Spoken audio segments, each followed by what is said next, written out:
Congratulations for choosing to do medicine in the UK, or at least for thinking about it.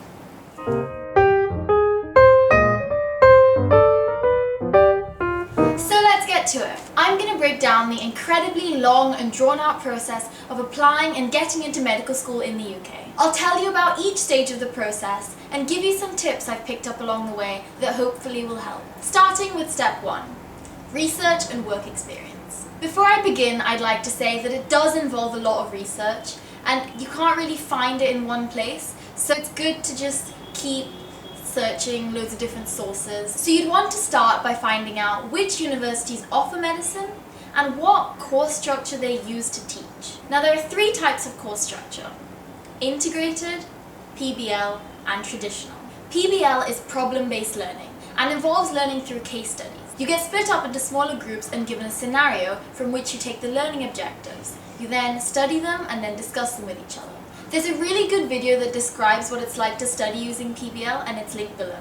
Now, traditional learning. It consists of mainly tutorials and lectures for the first 2 years and then purely clinical learning for the next 3 years. So there's a very distinct divide between the clinical years and the first 2 are the preclinical and then the last 3 are the clinical.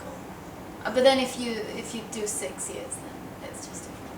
Okay, the integrated course. The integrated course is basically just a mix of the 2. Traditional, PBL, integrated.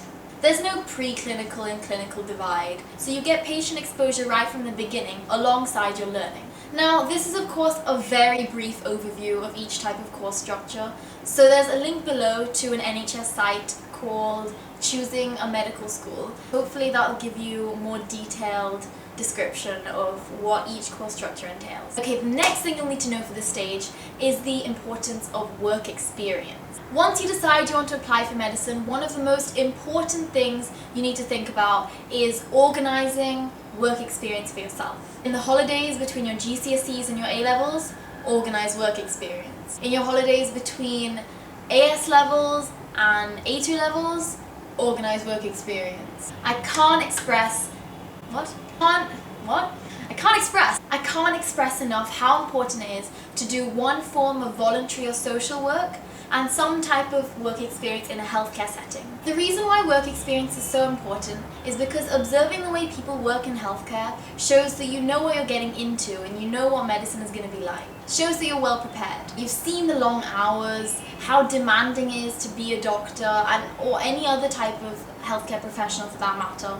You know, how it is emotionally, physically, mentally demanding as a job. And the reason why it's important to do some type of social work experience because it shows that you possess the qualities that are needed in a doctor. So empathy, good communication skills, teamwork, maybe even leadership, whatever you're doing. So it shows them that you can apply those skills and that you've honed them by doing these activities or this work experience or whatever that you've done. For example, you could spend an hour a week volunteering at an old age home, or you could volunteer at a children's summer camp for a week or more. The list of things you can do is never ending because it's all about how you show that you're developing the skills needed to be a doctor.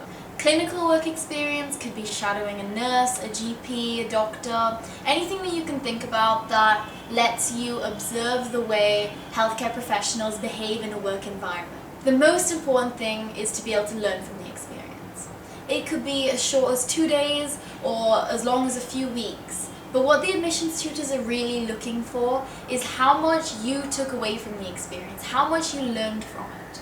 I highly suggest you join the student room. It's a forum where you can interact with current medical students, other people like you who are applying right now, and it's a great place to get an idea of the kind of work experience people do, the kind of grades they've achieved. It's a great place to ask any queries you have, just generally discuss stuff, so I highly recommend you join the student room. The studentroom.co.uk, it's that messy.